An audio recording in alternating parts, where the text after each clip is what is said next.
All right, so thanks for showing up, everyone. We're just sort of waiting for a few more people to join. So, yeah, so you will mostly be put on mute for the discussion. So, yeah, if you do have any questions or comments, please send them in the chat box, but I'll explain that again once we get started.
All right, so yeah, so it's about yeah 9:35 now, so we might just get started.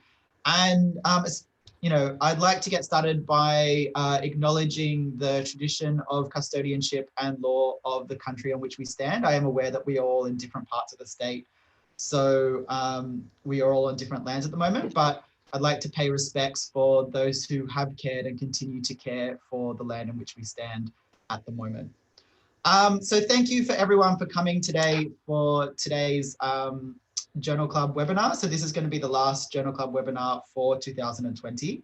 And the topic today is engaging with Aboriginal and remote communities, experiences from the field. So we have 3 speakers today that have experience in this area, and I'm sure you're all going to be very interested to hear what they have to say. So firstly, I'd like to introduce Ashley Gordon. So Ashley is the Executive Director of the New South Wales Aboriginal Safe Gambling Services. He manages Warruwi Gambling Help Programme and has over 20 years experience as a gambling counsellor and researcher working with Aboriginal clients and communities. He's also the author of the Cultural Awareness Assessment Tool for working with Aboriginal communities, which I believe he's going to talk a little bit about when he speaks in a little bit. I'd also like to welcome and thank Greg Pearce, who has been a gambling counsellor for 9 years at Lifeline Broken Hill Country to Coast, which is a massive area which covers, I think, was a third of the state, or yeah, a third of the state. So he's, you know, always getting about. I'm sure he's got, you know, lots of miles on his car. He's worked in the community service industry in a variety of positions for 27 years and has worked in remote communities for the past 17 years. He works with Aboriginal and Torres Strait Islander peoples in their communities for around 20 years. And some of these communities are over a day's drive from where he's based in Broken Hill. So in places like Wilcannia, Menadee, I'm going to pronounce this wrong, Tubabura, White Cliffs and Ivanhoe. And yeah, he's the only gambling counsellor in that far west part of New South Wales at the moment. And then finally, we have Nikki Allwood, who is a counsellor working at the University of Sydney Gambling Treatment and Research Clinic in Indigenous outreach work, and she's based in our Western Sydney clinics. She has a passion for supporting and empowering clients from a diverse range of backgrounds. Nikki has prior career experience in environmental science and experience working with non-profit organisations, including Women's Health and Dementia Australia. All right, so now we've got those introductions done, I might throw over to Ashley to give a bit of a brief talk on engaging with Aboriginal communities. So for those of you that have joined us, if you want to ask a question, put it in the, you will be put on mute, so you won't be able to ask us a question verbally, but put it in the chat box. And after all of our speakers have had a chance to give a bit of a talk, we'll then go to questions from the chat box, so please send them through there below. All right, Ashley, over to you. Okay, thank you, Chris. Obviously, we're trying to cover a topic very quickly, so obviously the detail won't occur today, but I'll try and touch on a few things that I feel that are important. And probably the most important thing is I'd like to start with, what is your organisation's commitment for working and supporting Aboriginal communities? So from an organisational point of view, it's like, how serious are we? Is it a part of our vision? Is it part of our objective to do more work in the Aboriginal community? Because tokenism doesn't work, and there's a history of that from organisations. So for me, it's confirming exactly what the commitment is from your organisation and what are we trying to achieve. For me, working with Aboriginal communities, are we just trying to build our relationship? Are we just trying to build our brand and change our image? Because some organisations may have poor brand or poor image towards the Aboriginal community. So I think we've got to look at, are we promoting safe gambling? Are we doing help seeking? So for me, it's like, what's the intention of engaging in our communities? Obviously, where did people learn to do a program or a training program on engaging Aboriginal communities? Where do you learn? You know what I mean? Where do you go to do a course? So I know from my history, you learn on the run. Obviously, I've been to communities in Western Australia, Northern Territory and Queensland, and they're all very, very different. But we're only talking about New South Wales communities. But for me, it's yes, building relationships, but for me, we throw those terms out very loosely. To me, it's building genuine relationships, you know, genuinely engaging in the community. The fly in, fly out doesn't work, you know. For me, Aboriginal people do not need the service. They want to know the person first.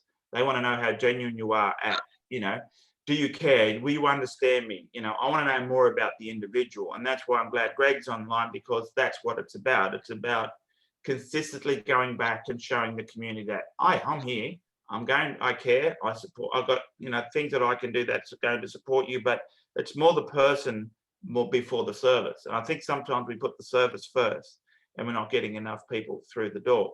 So I think from my end, it's like, what is community engagement? What is community consultation? Who are we trying to get to? Who are our stakeholders? Who do we actually go to? And unfortunately, a lot of services go to services. And sometimes in community, it's not the service, it might be family groups, it might be traditional owners, it might be the land council, you know. So we've got to look at who are the stakeholders in that community, who are we actually targeting, and obviously what's the objective of us going there. And then once we're there, it's like, how are we listening? In our culture, it's about listening, you know, learning and sharing. It's not all about preaching. It's not about saying, I know what's best for this community. It's about listening and learning and then sharing of knowledge. So the more we can listen, obviously, the more we can take back, the more we can then involve the voices of the community in decision making. At the end of the day, I believe in, you've got to discuss and talk and yarn with community. You've got to get them to acknowledge that gambling is playing a role in that community. You know, we're not telling them that it's there. We've got to get the community to acknowledge. By them acknowledging, they're taking ownership. And once we get communities to take ownership, then we can assist the process of decision making with the community. I think we go about the wrong way. We go directly to decision making. You know, this is what we have to do. But if we can get the community to own it and acknowledge it, and then play a role in the decision making, you know, we're going to get more from the community. We're going to get more people working with you. You'll find that you'll get allies, you'll get people who are passionate, you'll get people who want to work with you. You get people that are doing work for you and you're not even there. So it's about doing it in a process though that the community is on board with you. You've built that trust, you've got a genuine relationship, and they're part of the process. I think we always concentrate on the help seeking the most. We concentrate on getting clients. We need counselling. We need to be face to face. But are we actually trying to just build relationships? Are we actually trying to promote our service? Are we actually promoting safe gambling and responsible gambling? You know, are we promoting help seeking? You know, are we trying to get people obviously through the door to get to seek counselling? So we've got to look and break down what engagement and consultation looks like. And obviously I mentioned briefly on image and brand. I think that's really important. I think we've got to look at what Aboriginal people thinks of our service. You know, is that a barrier? Is that a challenge? Do we need to change this? Do we need to improve this? And I think that's really important. The one thing I'll finish on for me is when we did some research on help seeking behaviour, one of the most popular reasons why Aboriginal people don't seek services is because they don't know you, They don't know what type of service it is. Is it free? Is it group therapy? Is it like GA? What is it? And when they don't know, they won't go. Okay, so it's about recognizing that the biggest issue we have is they don't know enough of the service, and enough of those questions being answered around what am I going to expect if I ring someone or I go through it. Can I take my family? Can I take my partner? Can I take my children? So these are all questions that need to be answered before they'll even pick up the phone. And then obviously there's a whole new process of what it's like once I walk through the door. But again, I think for me, we know it's about shame and stigma, but also there's a big factor around they don't know enough of the service. So that's my first 10 minutes. I hope I didn't go over time. No, you're under time. So good. So yeah, thank you, Ashley. And I'm going to now throw over to Greg Pearce to talk about his experience working not just with Aboriginal communities, but also just the difficulties that he's had working in with remote communities throughout that part of the state. So I'd also like to thank Greg because he got up half an hour earlier than the rest of us, because where he is, it's still technically 9:15 and not 9:45. So I will throw over to Greg now to give his opening remarks. Thanks, Chris. And like I'll just strengthen what Ashley spoke about. It is about engaging with people in communities. Where I'm based is what they basically call it's the end of New South Wales, even though we're still under a South Australian postcode, 2880. We are still New South Wales. We're the last drinking hole before South Australia, basically. I've been working in the field, travelling across the state of New South Wales for the 9 years now, but I'll say in the field for about 27 years, working and living in remote communities. And I find that the only way, and like Ashley was saying, it's not about your service, it's about you, the person. I think the only way that to engage with Aboriginal Torres Strait Islander people is to meet them. I've never walked into a community and just gone straight to another service. I walk down the street, because if you don't know the people in your town, then you're not going to meet the people, the real people. As a gambling counsellor, yeah, sometimes it is really, really tough. I mean, there's days where I travel 600 kilometres to see a client, and that's a round trip, and I'll get to that town waiting to see that client, and they'll get a phone call saying, "Oh, I passed you going out of Wilcannia. I'm in Broken Hill now." But you make use of the time while you're in the town. You go and see Aboriginal providers that provide service in those communities. You also engage with the community as a whole.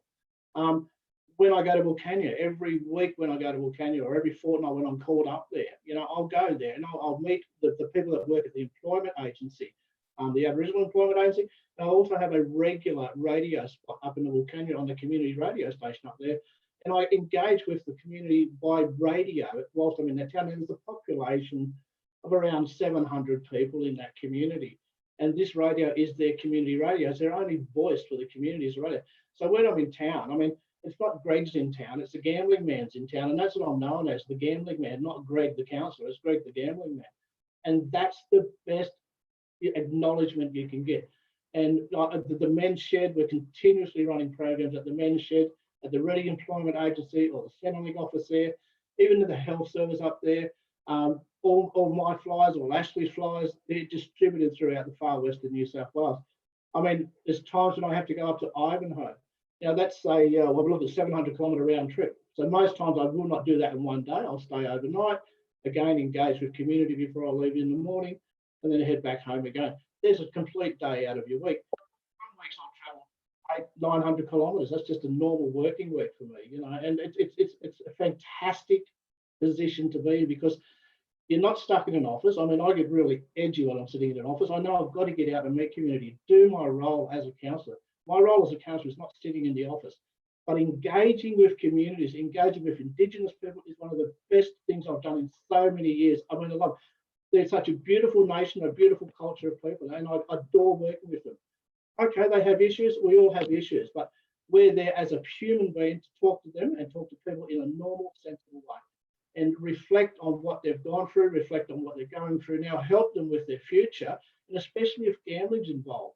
And I know in the state of New South Wales, the population of Aboriginal people in gambling statistics are very, very high. And like Ashley was saying, it's not about the program, it's about engaging with the people and telling them that you're there to help them, not telling them what they want. You are there to assist them with what they're going through and to adjust their lifestyle. And that's what it's all about. And you work along with them and you work for them. And that's the way I engage with people. When I go up to Tippabara, what did you say, Chris, with Taboobra or whatever it was, you said it's Tippabara. That's about a 700-kilometre round trip. I do that probably 3 times a year. I'm with Wilcannia, that's 400 round trip. Slip into White Cliffs, and that's a mining town, an open mining town. I see people in there. That's a 600-kilometre round trip. Menindee, that's an easy one. That's only 200-kilometre round trip. That's a quick half-day trip, that one. But that's just me. I mean, that's the experience that I've worked with, and I enjoy working with, and I hope to work with for many, many years to come before my retirement. So I'll leave it at that, Chris, if that's okay. Yeah, we can leave it at that. And I think that's a good introduction to the sort of work that you've been doing out there for many years now. So finally, I'd like to give it over to Nikki from our service to talk about her experiences working with Aboriginal communities within the Sydney region, which, and I think this is really important to emphasize, and I think Ashley did emphasize it in his talk, is her experiences working with Indigenous communities in Sydney is going to be extremely different from Greg's experiences working with Indigenous communities in the far west, because we can't assume that, all communities are the same. So I'd like to throw over to Nikki now to talk about her experiences.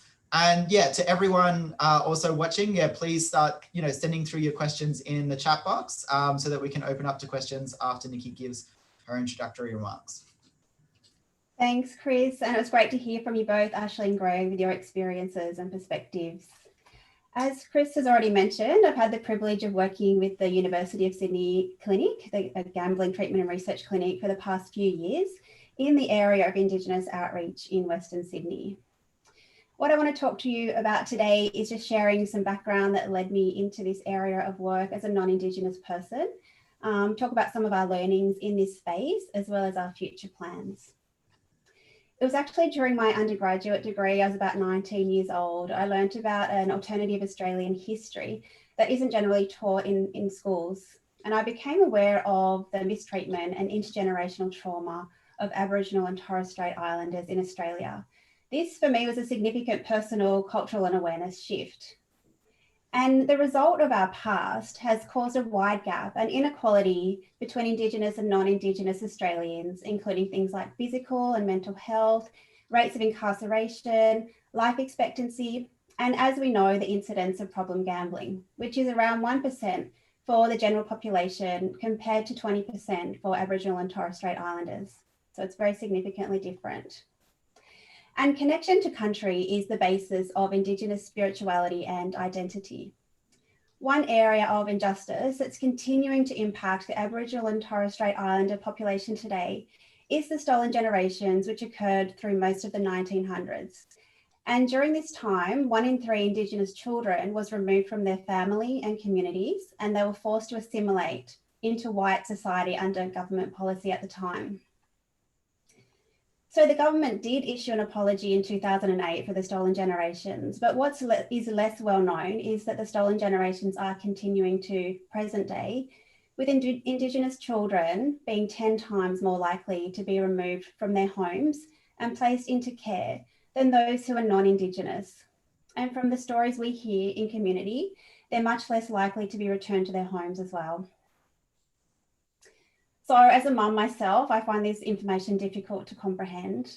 And I just wanted to share a brief story about my daughter. She's in year 5 at school this year, and she came home telling me she's learning about colonisation. So I spoke with her about colonisation being an invasion, and I just give her credit for speaking up in class and the teacher pointing back to the government-based curriculum. So in some ways, we haven't gone very far in the time from I've been at school to my daughter being at school. So look, I just touched on our history today to share some of my passion and connection with this work, just for understanding that we still have a long way to go. And it's just about increasing awareness and compassion for the first people of our nation. Our history also provides the context for the work that we do in this area, because lack of acknowledgement of past harms and inaction about current injustices is a source of ongoing invalidation and suffering for Aboriginal and Torres Strait Islanders. So speaking about the work we've been doing in Western Sydney, I've been working with my amazing colleague, Kerry McAllister, and we're currently partnering with The Shed in Western Sydney in the Blacktown area. This was initially a men's shed set up through Western Sydney University, and it's now open to all clients with a focus on connecting Aboriginal and Torres Strait Islander clients to essential services. From our early discussions with staff at The Shed, and because Kerry and I are both non-Indigenous, it became clear that the only way it would be appropriate for us to work with their clients was to engage with an Aboriginal peer support worker. And the role of the peer support worker is to assist with community engagement, building trust and ensuring cultural sensitivity with our work. And this has been a fantastic experience for us to partner with a young Aboriginal woman who's been part of our dialectical behaviour therapy groups at The Shed. Speaking of DBT, it might not be the first modality you think of when engaging with Aboriginal clients, but we found that it's a great place to start because it offers clients support for emotional regulation and interpersonal skills. We've seen that it's particularly helpful for clients working with FACS to have their children return to their care. The clinic is really excited to be building on this work, and we've recently secured funding from the Office of Responsible Gambling for a new project to collaborate with community elders and engage with Aboriginal peer support workers in Western and Southwestern Sydney. So before I finish up, I just want to share some practical tips from our work in this area. Some of them have already been covered. Just to recap, that we know that relationships are the key, and it does take time to build trust, which is understandable given the context in which we're working. Being culturally appropriate with community is about being respectful, particularly to the elders. It's also about being flexible and open to learning. Sometimes our learning is through unintentional mistakes, but we always try to be reliable and follow through with our commitments. We've seen that clients respond positively to working holistically in this area rather than purely gambling focused treatment. And just to finish, it's so important to be authentic and to let go of all professional jargon that really doesn't go down well with community, and to not take yourself too seriously. So I'll finish there and hand back over to you, Chris. Thank you. Okay. Thanks, Nikki. So yeah, thanks for sharing your experiences. So now we've got a few questions. I think some might be for the whole panel and some might be for individual members. So the first one we have is, what role do elders play in community with raising awareness around problem gambling? Obviously, elders are a key target group in any community. Sadly, there are some very good elders in communities that are genuinely trying to do good and support the community. And then you might find you don't get much support from elders in another. So just be cautious that elders are number one priority in regards to consultation and getting that support. The thing is with elders is a lot of people in the community recognize that they are the first port of call. You know what I mean? They are the ones that if they're approached first, then you respectfully follow the right protocols.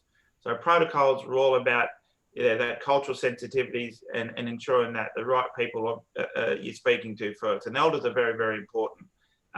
People need to see in the community that you understand that you are trying to be culturally appropriate, culturally sensitive. And by approaching elders, obviously that's going to help. And that's the key is sometimes we're too systematic, we're too procedure, we're too tick a box.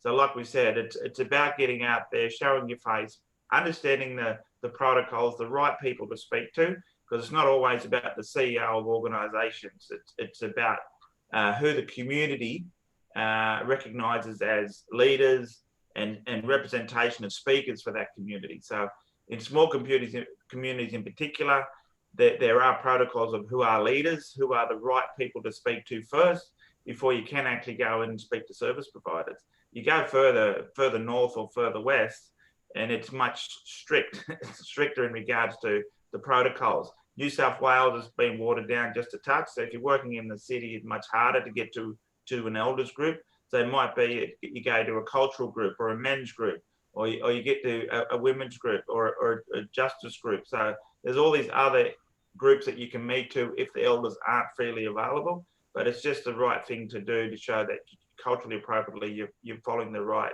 path. Yeah, and I'll agree with what Ashley's saying there. I think the most important thing is to engage with the elders of the communities. And by doing that in the areas that I work in, most of the elders in Wilcannia and Menindee attend men's shed meetings, and that's where I attend, and that's where I engage mostly with the elders and have consultation with them before anything goes out. So, okay. So the next question is, and this is for all three panel members. So just does the panel have any advice for people who are not of Aboriginal background, who are interested in working in Aboriginal communities? So are there specific things to be mindful of and how to build trust? Yeah, I'll go first if you don't mind, Christopher. Being a white Australian myself, I think the most important thing is just be yourself. Don't pretend to be somebody else. Be yourself, be who you are. There's no airs and graces when you walk into community, and it's about respect and being respectful of what's in the community and the people in the community.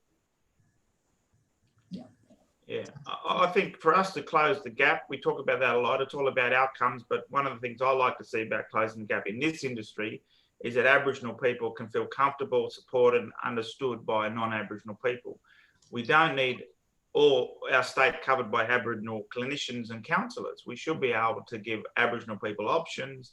And I think for me is once you build that relationship and you've got that genuine connection, you know, that client, that person, that community is going to do so much for you and share so much. And I think that's groundbreaking, and that's really special moment when an Aboriginal client trusts you unbelievably. And you'll find that you'll need to work out this relationship where it can cross the line because they brought you into their inner circle, and now you're going, hold on a minute. You know what I mean? We can't do that. You know, they're asking you for money, or they're asking you for a lift down to the local service station. So there's going to be a time when that special moment happens where that client really respects and connects with a non-Aboriginal person. And I think that's the way of the future, and that's the way that I'd like to see it happen. I'll jump in and say that it is really hard to know where to start sometimes, and there can be a lot of dead ends in this kind of work. As we've all said many times, it is about relationships and taking the time to build that relationship and build trust. I guess the time factor allows those relationships to develop and then referrals to be made. You get known in community. It's not a quick thing. So I guess it's really about not giving up and starting somewhere. And just one thing I wanted to throw in, you know, we're really looking towards having Aboriginal workers working with Aboriginal clients as best practice. But something that we've been hearing a little bit more lately at the shed is that some Aboriginal clients would prefer to work with a non-Indigenous counsellor in terms of confidentiality and just having that separation from community. So I think Ashley mentioned it's also about giving clients the choice as well.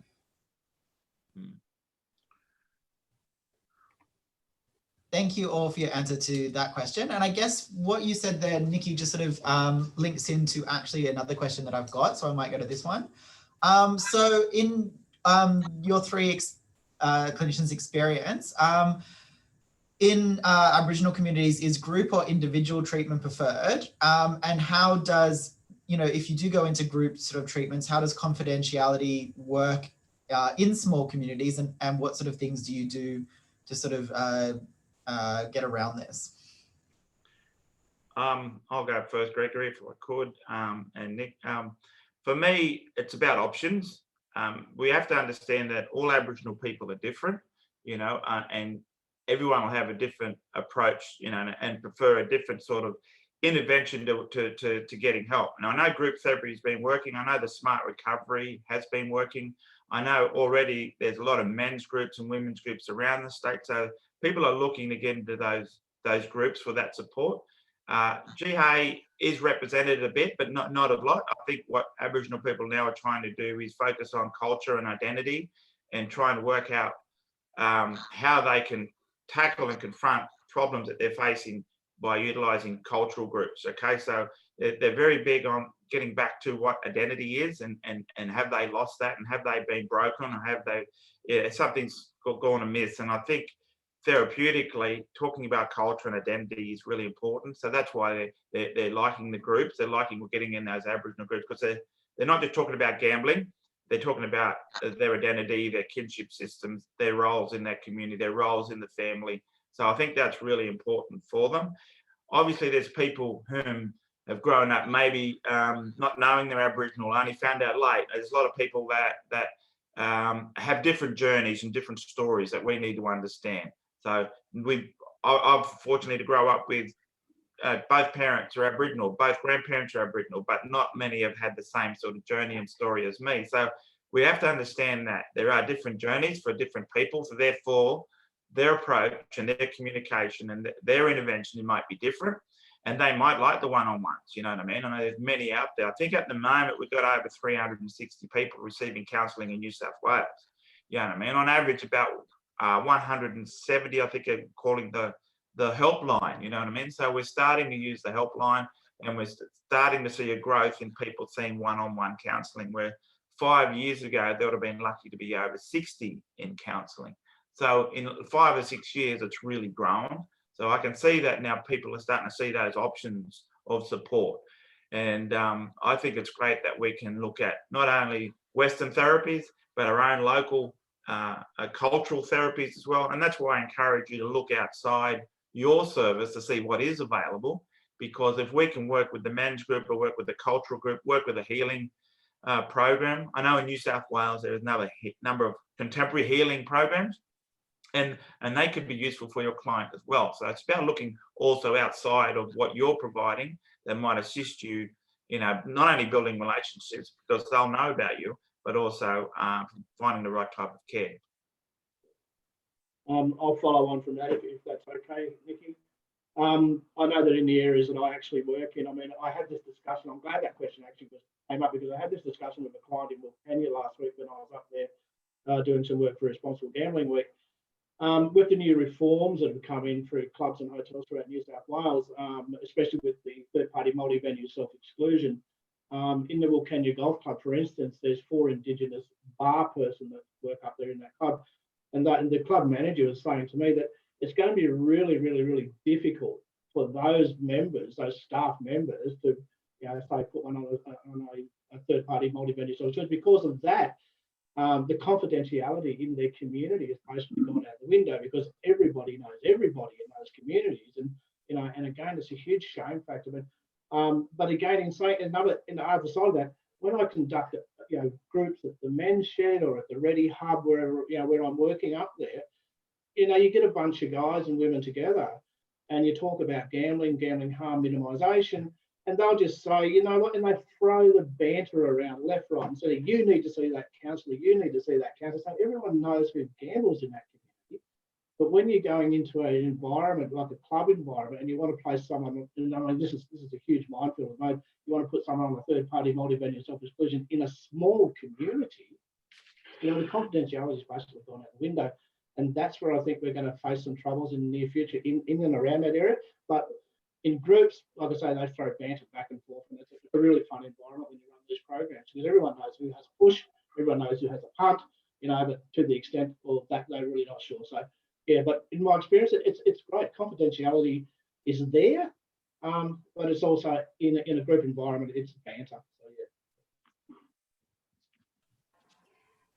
So we're really fortunate in the clinic to have permission, and our funding allows for holistic support of our Aboriginal clients. And I guess that works in really well with allowing them a choice of what's going to work best for them in terms of support, which is why we have been running the DBT groups on and off for a couple of years.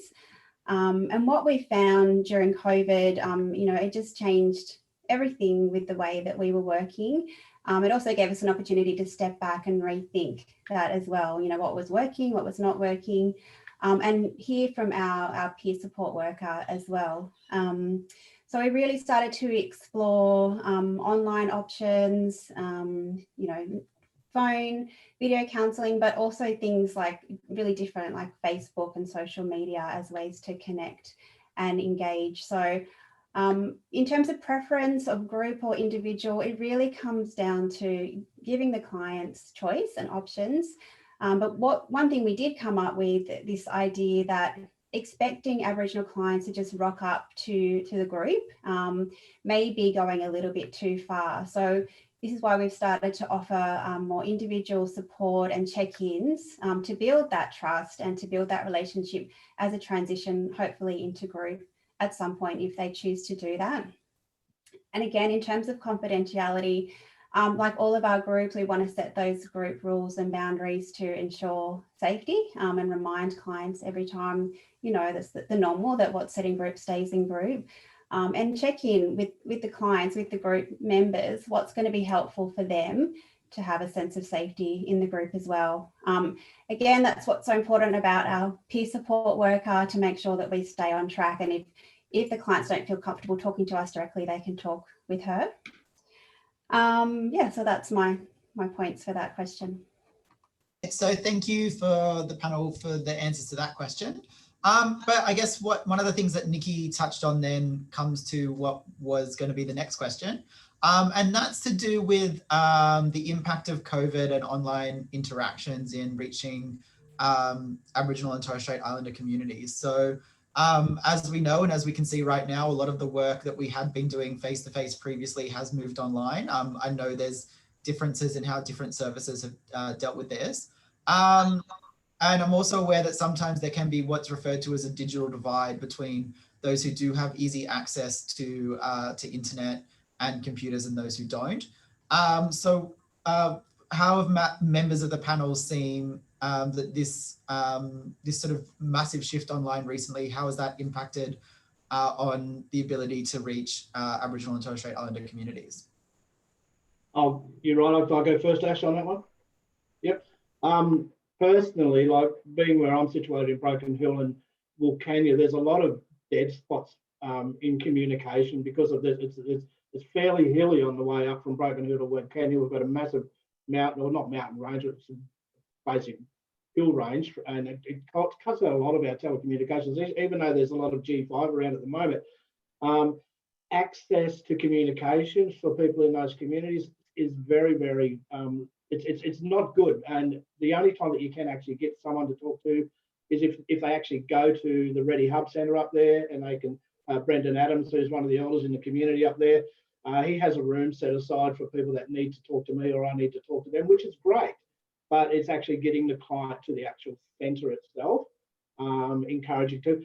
Most of my clients, or most of my Aboriginal and Torres Strait Islander clients that I work with, I will either phone them personally to have a chat to them or text them. And again, it's because of COVID, it's dropped off a lot. A lot of communication has dropped off because of that.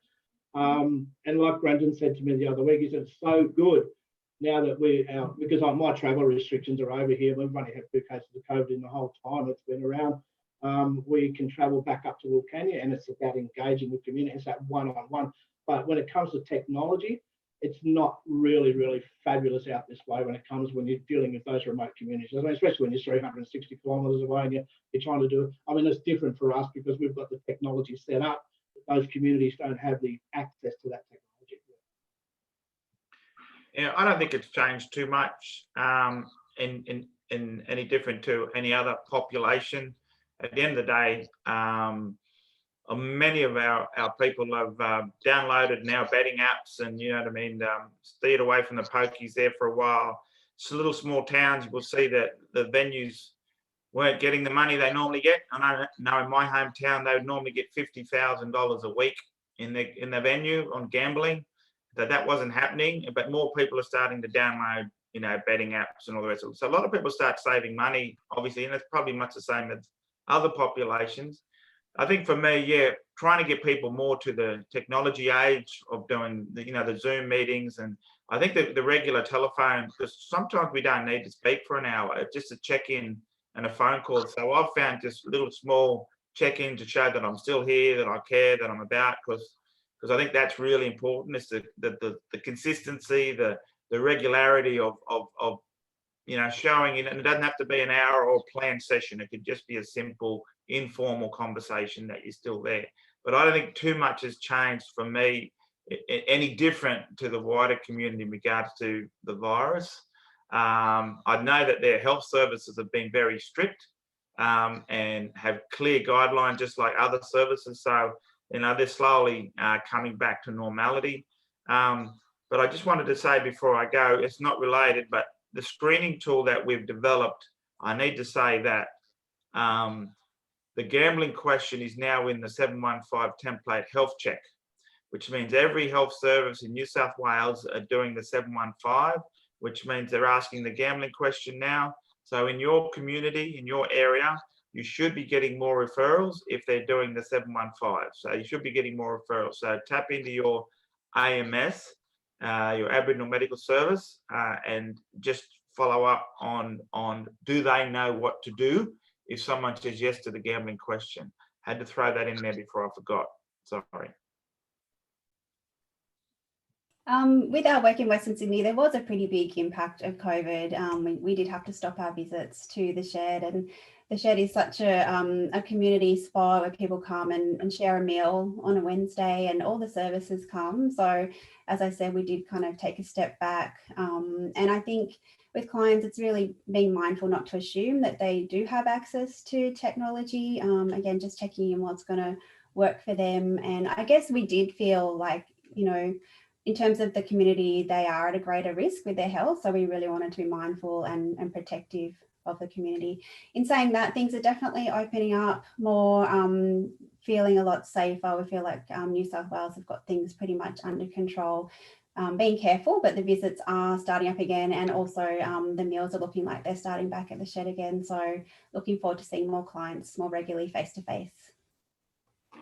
All right, and I do have one comment that I've been asked to forward on. So Kerry from our service just wants to say a big congratulations to Ashley for getting the gambling questions in the 715. I know that was, a very, it's just a small change, but it's a small change that can have like a big impact in a lot of people's lives. So I have a question. I guess it was addressed to Ashley, but I guess it could apply to all of the panel members. And that's, we've heard a lot about this importance of establishing trust and, getting to know, building these relationships on a one-to-one level. But how would you recommend addressing potential boundary crossing, such as you mentioned before, Ashley, like a client asking you for a lift, or potentially even a client asking you for money, without causing offense or risking ruining the relationship? Yeah, so it's like any relationship. You've set the foundation, you've set the trust. Obviously we need to ensure that the client knows the boundaries. But the good thing is I've recognised with Aboriginal people is once they get that connection, they'll take it to another level, which means very trusting, very obliging, and they'll be happy to ask questions, ask for things that you normally may not ask for. But obviously they still need to know the boundary, just like any other client. But I think that's a good problem to worry about. You know what I mean? I think if you've got to that level, you should be celebrating because they've opened their doors and they've opened their heart to you, and obviously they've put you into their inner circle of trust. So I think it's a good thing that, and a worry that, you'll be able to handle it. But obviously there's boundaries and that you need to establish, but just be careful. From my personal experience, yes, I've actually have experienced that, especially a couple of times in Wilcannia when I've had clients ask me, can you give me a lift back to Broken Hill Creek? Unfortunately, and I explain it to them in a professional manner that I cannot do that, and that if I could, I would, but unfortunately I can't. And it's just one of those things, and they respect your honesty, and that's a good thing about it, And like I say, well, let me see if I can arrange a ride for you into town. When's the bus into town next? And little things like that, just throwing those trustworthy comments out there. But, and boundaries are very, very important when you're dealing with community, and any community, doesn't matter where you are, and with any client, you must set boundaries. Yeah, really good points, Greg and Ashley. I really appreciate your perspective there. And boundaries are important, but I think in community, boundaries can get very blurry as well. That's been my experience. And I think it's about, because we are so focused on building relationships and building trust, people get to know you on a personal level as well. And you do start to share a little bit about your history, your background, your life. So it is, I guess, being aware that can be an issue, but it's part of building trust is sharing a little bit about yourself as well. And so I really like having those clear boundaries being reinforced is important. But it's an ongoing struggle. It's something that Kerry and I talk about quite a bit and take to supervision as well, not just with our clients, but also with our peer support worker, and how we manage those relationships and support each other for the well-being of the clients. I think also we haven't mentioned is you'll get phone calls out of hours. That's a common one. Yeah. Before we go on, I don't know if there's another question, but I wanted to say in regards to this history, 20 years ago and whatever, 15 years ago, we didn't talk much about community engagement. We didn't talk much about getting out there and promoting your service and your brand. And, I think now it's changed. I think historically, what did you report? You know what I mean? How do you report you went and had a cup of tea with an elder? How did you report going and just having a yarn with a couple of people from a service or from a community? So it's really difficult because the way we reported was restricting us because it wasn't a therapeutic session. It wasn't a counselling session. So what did we have to report on? How do we do it? Even our managers even restricted us because that didn't seem important. So I think the wheel is now turned where community engagement, community consultation is really important. So I do believe the reporting part and the priorities for our funding bodies historically have all changed now. So I really like the fact of where we're going because we are trying to work with not only problem gamblers, but we're also trying to work with community and trying to get community on board. And I'll add that a lot of our Aboriginal services aren't funded to talk about gambling. They're not funded to address it. They're not funded to talk to you. They don't need to talk to anyone. They've got their funding, they've got their programs, but trying to engage and work with them, that'll be your challenge. You know what I mean? So working with services like health, like domestic violence, like mental health, like drug and alcohol, we have to work out a way that we can work together. And that's really important because you need to work with them. And obviously referral wise, that's the main source of referrals you will get is from those local community services. So it's just, again, trying to realize how to work with a community that's not funded to talk or to address or, bring up gambling. And gambling's still a stigma. It's still one of those things we're not wanting to talk about. It's very sensitive. It's like, if I come into a community, it's like, am I telling you what to do with your money? You know what I mean? What are you doing with your money? It's not about that. We're very, very careful that bringing the conversation up around gambling and gambling is very hard, very sensitive. And we have to be very careful because you'll get a lot of reluctance and a lot of closing the door, even on me. And I've been around for a long time, but you've got to work out a way to get into that door and look at how you can link gambling to the others, to the mental health, to the drug and alcohol. So that's the pitch that we have to work on. I'll just add on that, Ashley, if you don't mind. The new screening tool that Ashley was talking about, it's actually worked in Broken Hill already. Ashley and I have presented it to the Marama Health Service here in Broken Hill. I've already had one referral from that service because of that gambling question that was put into that screening tool.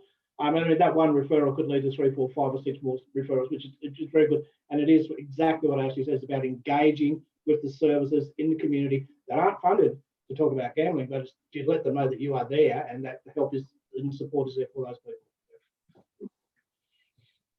And I might just add, in terms of connecting with other services and clients, if we're aware that the incidence of problem gambling is around 20% for Aboriginal clients, we also need to consider families and as well that are being impacted.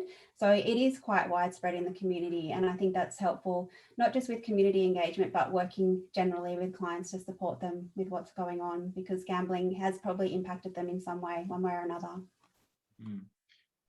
The work we did years ago, I believe 18% of Aboriginal people in New South Wales experience serious harms from gambling.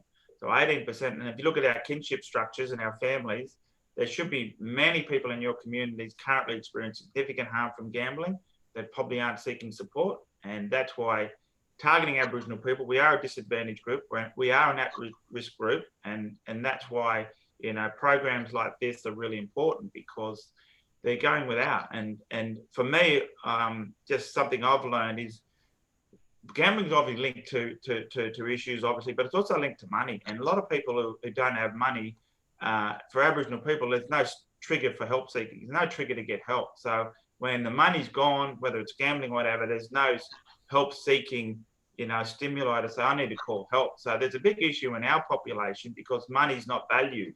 Often it's not there as a trigger for help seeking. Whereas in other communities, if I'm broke, I've got nothing, then I'm calling for assistance. With Aboriginal people, they're very used to it. So therefore, they're not going to be calling help, because they've always been used to being broke. It's something we need to change. All right, so we're getting towards the end of our time today, but I did just have, and apologies to those who asked questions that we haven't got to, but I did have just one last question that I did want to throw to the panel before we finish up. And that's, can each of you share any particular rewarding story that you've had from working with community that you'd like to share with the group? Yeah, I've got one that I work with an Aboriginal couple. Actually, they live in Broken Hill here. I actually have been working with them for the last 3 years. It was nothing for them. The male partner, he has a very good job, steady job. He works on a mining site. He earns maybe $250,000 a year on his job. Partner also works, but when it comes to pushing or playing poker machines, it's nothing for them to at least $30,000-$40,000 a year in the poker machines, and they were getting sick to death. So they approached the service for assistance. I sat down with both of them. We talked about what we can do and how we can improve their lifestyle, improve their wealth as well, as what I put it, and let's work on some strategies on how to fix that problem, because they were having some really torrid times. And like I say, two and a bit years I've been working with that couple, and they have actually come out the other side. They bought a house, bought a new car each, and it's just amazing what you can achieve if you sit down and work out where you want to go, what you want to do with your money.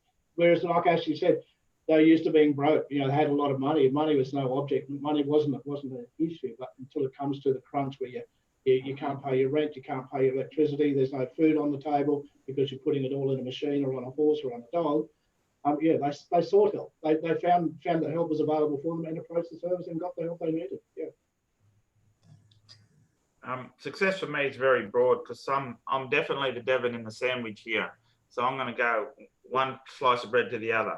So obviously I'm trying to get counselling services to build relationships, work with communities. So success for me is seeing so many gambling help services, genuinely trying to get to the community and doing events, building those relationships. So I've seen that a lot across the state, and you guys know who you are. So that's success for me, is when a service is genuinely doing wonderful things in the community. And then vice versa, I've seen so many Aboriginal people on this side, love and enjoy that process of building relationships. So going into that community and seeing that the Aboriginal community enjoying the relationship they have with the Gambling Help Service. You know what I mean? That relationship is genuinely positive and great. And so I like that.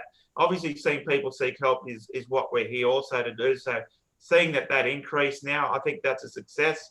But finally also is seeing Aboriginal people finish their treatment. So just around 35% of Aboriginal people only go to one counselling session. So to hear the stories of someone having a client for 6 months or for a long period of time and getting them, well, that's another success. So I've kind of got to mention 3 for me. Well, thanks to Ashley today. I now know the measure of success is a client asking for a lift home. So thank you for that. And just a comparison, I also do see general client populations with gambling counselling, and the rewards are very different. It's hard to compare. And I was just talking to Kerry about this yesterday. Different in lots of different ways. So I guess I also want to give credit to Kerry McAllister as well for her work recently with an Aboriginal interagency meeting that she went to, and just the impact that has had, and just a positive impact. And just yesterday, Kerry and I spoke with a client on the phone, a new client that came through that interagency meeting, an amazing Aboriginal woman who's, did find it hard to come forward to get some help. And we've made that first connection, and she's so excited to start the program, the gambling treatment program that we offer at the clinic. And we just wanted to reassure her and provide her that space for safety and to take her time and make sure it's the right thing for her. So the rewards are different. It does take a bit of persistence and patience and commitment, of dedication, all of those words to work in this space. But yeah, I really like Ashley's measure of success. I'm going to take that away today. All right, well, I would like to thank all the panel members for taking the time to speak today, and thank you all for your insights. And I know the three of you are coming from quite different perspectives and different experiences. So I'd like to thank you all for sharing today. And I know based on the comments and questions that I have been getting that that other people in the audience have been finding it useful too. And, you know, I'd like to thank Greg for teaching me how to pronounce Tibubara. So did I get it right? Yeah, a lot of people say Tibubara, I say you're fine. All right. Well, so yeah, so as I mentioned earlier, this is going to be our last journal club for 2020. I'll probably will be sending around a survey probably late this week or early next week to ask people how they found the webinar format. If they wanted a mix of webinars and face-to-face, or what they want to see for next year, and what sort of topics they'd be interested in hearing about next year. So keep a lookout for that. Can I say something? Yeah. If anyone wants me to come to their community, their organisation to do some work, I'm here for you. Like I said, I cover the state and I work with all the gambling help services. So ring me and I will come and visit and sit down with you and your staff. Okay. All right, thank you. And yeah, so also, yeah, so we have recorded today. I will send around the recordings in an email, but I guess the people here have already been here, so, but it might be useful for, I guess, to share with some of your colleagues who haven't made it. And yeah, just one final thanks to Ashley, Greg, and Nikki. Thank you. Thank you. Okay. All right. All the best, everyone. And I hope to see you all at the next Journal Club next year. Yes. Yeah. Bye.